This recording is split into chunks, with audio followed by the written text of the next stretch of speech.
Phaltan education society आणि cricket academy of champions यांच्या माध्यमातून ह्या ठिकाणी लेझर बॉलच्या क्रिकेट मॅचेस घेण्यात येणार आहेत। आपण टेनिस बॉलच्या अनेक स्पर्धा पाहत आलेलो आहे, परंतु खऱ्या अर्थाने क्रिकेट हा लेझर बॉलचा खेळ आहे आणि ह्या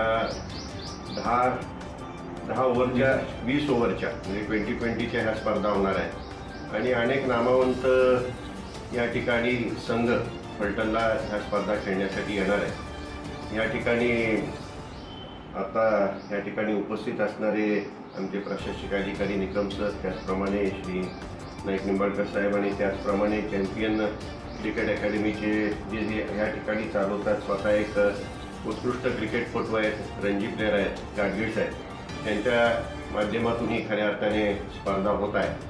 आणि ह्या फलटणकरांना थोडंसं जुन्या आठवणीत गेलं तर ह्या ठिकाणी अत्यंत चांगली काही क्रिकेट कोचेस येत होते आणि अत्यंत चांगल्या प्रकारच्या टीम्स फलटणला तयार होत होत्या लेझर बॉलच्या टीम। आता टेनिस बॉलच्या होत आहेत, परंतु तो थोडासा वेगळा प्रकारचा खेळ झालेला आहे आणि लेझर बॉल हा आपला नेहमीप्रमाणे पारंपरिक क्रिकेटचा खेळ आहे। आता 2020 अर्थात नव्याने आलेला आहे आणि निश्चितपणे या स्पर्धांमुळे पुन्हा एकदा फलटणला लेझर बॉल क्रिकेटला एक चांगल्या प्रकारची पूर्वीची आपली परंपरा या ठिकाणी उज्ज्वल येईल असा मला विश्वास वाटतो आणि ह्या स्पर्धांना मनापासून शुभेच्छा देतो।